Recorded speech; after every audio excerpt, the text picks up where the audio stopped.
নমস্কার এভরিওয়ান, সবাইকে ওয়েলকাম করছি নতুন আরেকটি রেসিপি দেখার জন্য। আশা করি আপনারা সবাই ভালো আছেন এবং সুস্থ আছেন। আজকে ডালিয়া শেপে দুর্দান্ত স্বাদের একটা পিঠা রেসিপি নিয়ে আসলাম। এই পিঠাটা তৈরি করা এতটাই সহজ যে কেউ খুব সহজ পদ্ধতিতে তৈরি করতে পারবে। তাছাড়া পিঠাটা খেতেও কিন্তু ভীষণ সুস্বাদু হবে। আর পিঠাটা তৈরি করার জন্য প্রথমে আমি এখানে জল ভালোভাবে ফুটিয়ে নিলাম।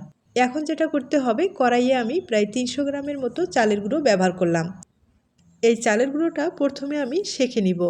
আর সেঁকে নিলে পিঠার ডিজাইনটা তৈরি করতেও যেমন সুবিধা হবে, খেতেও কিন্তু ভীষণ সুস্বাদু হবে। আর এটা শুকনো চালের গুঁড়ো, আতপ চালের গুঁড়ো, আপনারা কিন্তু যে কোনো চালের গুঁড়ো ব্যবহার করতে পারেন। এবার আমি চুলার আঁচটা একবারে কম করে দেব। এখন খুব ভালোভাবে একটু সেঁকে নিব। কিছুক্ষণ সেঁকে নেওয়ার পরে এবার আগে থেকে যে ফুটন্ত গরম জলটা আমি তৈরি করে রেখে দিলাম, সেটা এবার দিয়ে খুব ভালোভাবে একটা ডো তৈরি করে নিতে হবে। এই ডোটা শক্ত করা যাবে না, একটু নরম করে তৈরি করে নিতে হবে। আর জলের পরিমাণটা কিন্তু একটু বুঝে ব্যবহার করতে হবে, একবারে জলটা না দিয়ে অল্প অল্প করে জলটা দিয়ে ডোটা কিন্তু তৈরি করলে ভালো হবে। আমি ডোটা তৈরি করে নিলাম, একটু নরম করে কিন্তু তৈরি করে নিলাম। এবার একটা পাত্রে ঢেলে নিব।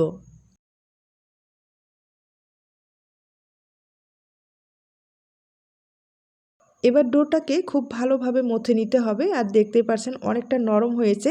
এভাবে নরম হলে পিঠাগুলো তৈরি করতে অনেক সুবিধা হবে। এখন ডোটাকে আমি খুব ভালোভাবে মথে নিব। আর একবারে সফট একটা ডো তৈরি করে নিতে হবে। আবারও বলছি, এই পিঠাগুলো তৈরি করতে গেলে এই ডোটা কিন্তু পুরোপুরি সিদ্ধ করে নিতে হবে এবং সফট একটা ডো তৈরি করে নিতে হবে। তাহলে পিঠার ডিজাইনগুলো তৈরি করতে কোনো রকম সমস্যা হবে না, খুব ইজিভাবে কিন্তু পিঠার ডিজাইনটা তৈরি করা যাবে। ডোটা আমি খুব ভালোভাবে তৈরি করে নিলাম। এখন যেটা করতে হবে, একটা ভিজা সুতি কাপড় দিয়ে ঢেকে রাখতে হবে। আর এই ডোটা কিন্তু কোনো রকম প্লাস্টিকে ঢুকে রাখবেন না অথবা প্লেট দিয়ে ঢেকে রাখবেন না, একটা ভিজা সুতি কাপড় দিয়ে কিন্তু ভালোভাবে ঢেকে রাখতে হবে। আর এখন আমি পুরটা তৈরি করে নেব। পুর হিসাবে ব্যবহার করব নারকেল আর গুড়। গুড়টা কিন্তু অনেকটাই শক্ত, তাই সামান্য পরিমাণে একটু জল ব্যবহার করলাম। গুড়টা গলে যাওয়া পর্যন্ত একটু অপেক্ষা করে নেব। এবার আমি এখানে কিছুটা নারকেল কোড়ানো ব্যবহার করব। এখন নেড়ে চেড়ে এই পুরটাকে কিন্তু শুকনো করে তৈরি করে নিতে হবে।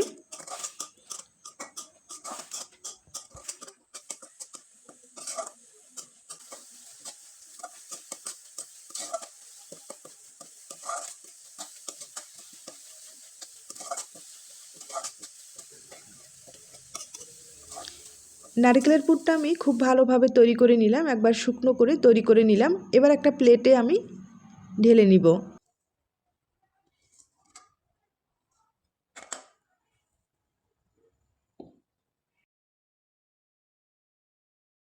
এখন আমি সামান্য ডোয়ে একটু ফুড কালার ব্যবহার করব। আর এই ডিজাইনটা তৈরি করতে গেলে একটু ফুড কালার যদি দেওয়া যায় তাহলে ডিজাইনটা দেখতে ভালো লাগে। আর আপনাদের ক্ষেত্রে যদি ফুড কালারটা পছন্দ না হয়, সেক্ষেত্রে কিন্তু সাদা যে ডোটা আছে সেটা দিয়ে আপনারা পিঠাটা তৈরি করে নিতে পারেন, কোনো সমস্যা নেই। আমি দেখার সুন্দর যে এই পিঠাগুলো একটু ফুড কালার দিয়ে তৈরি করে নেব।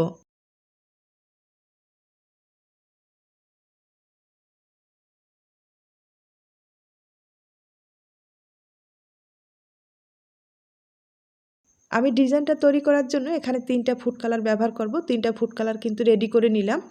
আর এখন ছোট্ট ছোট্ট করে লিচি কেটে এই ডিজাইনটা তৈরি করে আপনাদের দেখিয়ে দিচ্ছি। একবারে ছোট করে কিন্তু লিচি কেটে নিলাম, তবে সমানভাবে গোল করে নিতে হবে।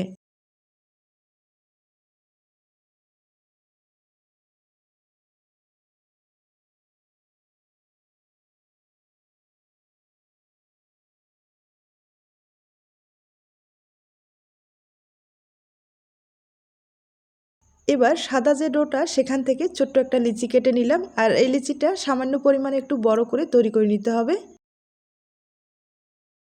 আর এখন বেলে নিতে হবে।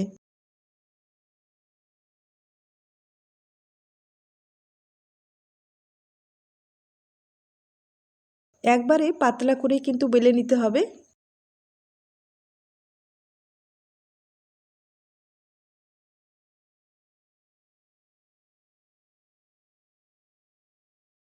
আমি পাতলা করে বেলে নিলাম। এবার একটা প্লাস্টিকের ঢাকনা দিয়ে গোল করে কেটে নিব।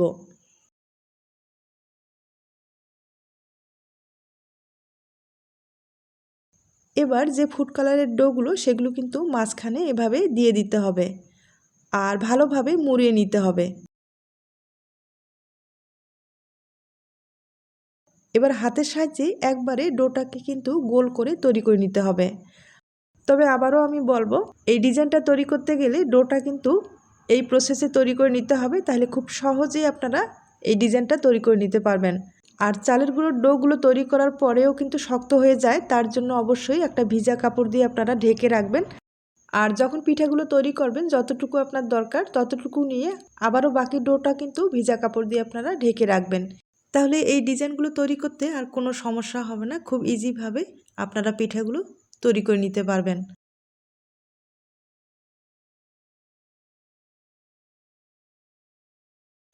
ডোটা খুব ভালোভাবে আমি গোল করে নিলাম।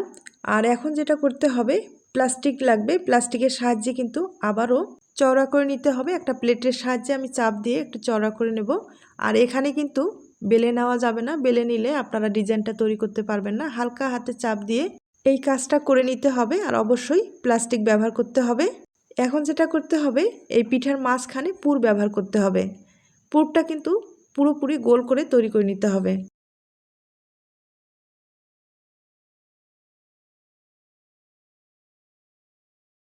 এবার পিঠার মাঝখানে পুরটা দিয়ে দিতে হবে। খুব ভালোভাবে আবারও কিন্তু গোল করে নিতে হবে।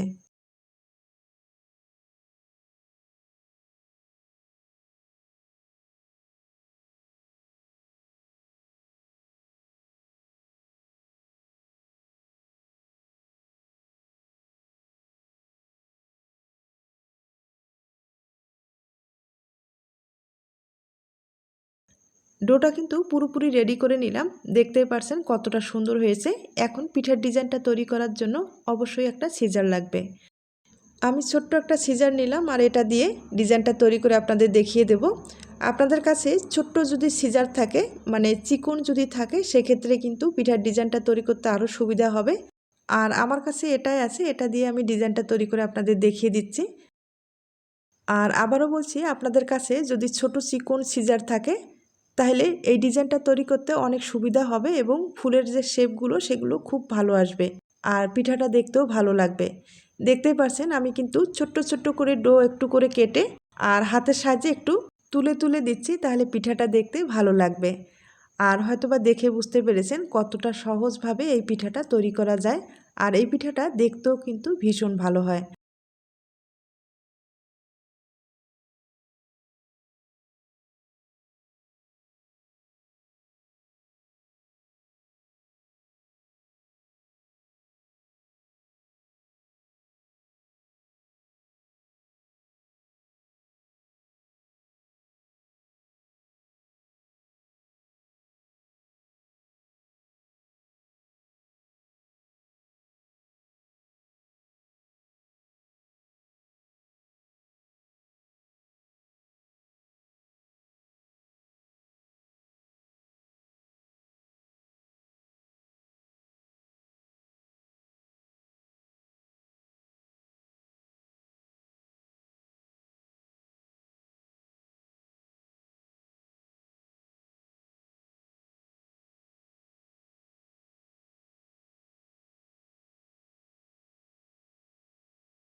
পিঠাটা আমি তৈরি করে নিলাম, দেখতেই পারছেন কতটা সুন্দর হয়েছে। আর এগুলো কিন্তু একটু ধৈর্য সহকারে যদি তৈরি করা যায়, পিঠাগুলো দেখতে কিন্তু অপূর্ব হয়। আপনারা হয়তোবা দেখে বুঝতে পেরেছেন। আর একইভাবে আমি কিন্তু অনেকগুলো পিঠা তৈরি করে নিলাম, একবার আপনাদের দেখিয়ে দিচ্ছি। দেখতেই পারছেন আমি কিন্তু কয়েকটা পিঠা তৈরি করে নিলাম। এবার কিছুটা পিঠা আমি আপনাদের ভেজে দেখিয়ে দিচ্ছি। এই পিঠাগুলো কিন্তু ভাপিয়েও খেতে পারেন অথবা ভেজে খেতে পারেন। ভেজে খেতে গেলে কিন্তু বেশি ভালো লাগবে। আমি আপনাদের 4টা পিঠা ভেজে দেখিয়ে দিচ্ছি। পিঠাগুলো প্রথম অবস্থায় দিয়ে কিন্তু নাড়াচাড়া করবেন না। কিছুক্ষণ পর হালকা করে একটু তেল ছড়িয়ে দিতে পারেন অথবা ডুবা তেলে ভেজে নিতে পারেন। তাহলে পিঠাটা একবারে মুসমুসে হবে, খেতে ভালো লাগবে।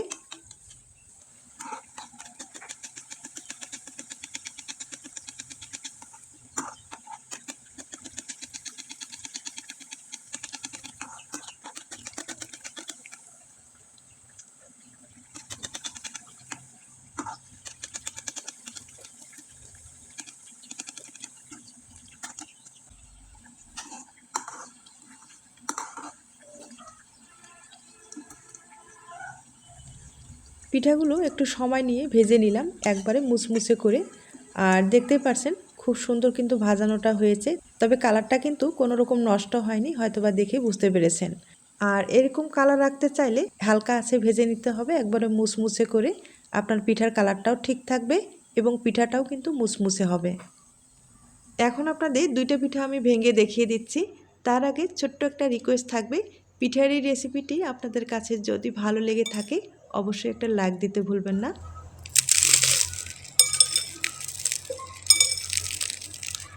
আর পিঠাগুলো দেখতেই পারছেন কতটা মুসমুসে হয়েছে।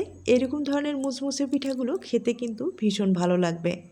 এই পিঠাগুলো হঠাৎ কোনো অতিথি আপ্যায়নের জন্য স্পেশাল কিন্তু রাখতে পারেন। আপনার অতিথি অনেক খুশি হবে। তাছাড়া নিজেদের জন্য স্পেশাল দিনে এই পিঠাটা আপনারা তৈরি করে খেতে পারেন। আর একইভাবে আমি আরেকটা পিঠা আপনাদের ভেঙে দেখিয়ে দিচ্ছি। হয়তোবা শব্দ শুনে বুঝতে পেরেছেন, এর চেয়ে আর বেশি বলার দরকার নেই। আজ তাহলে এ পর্যন্ত। নতুন কোনো রেসিপির সাথে আবার দেখা হবে।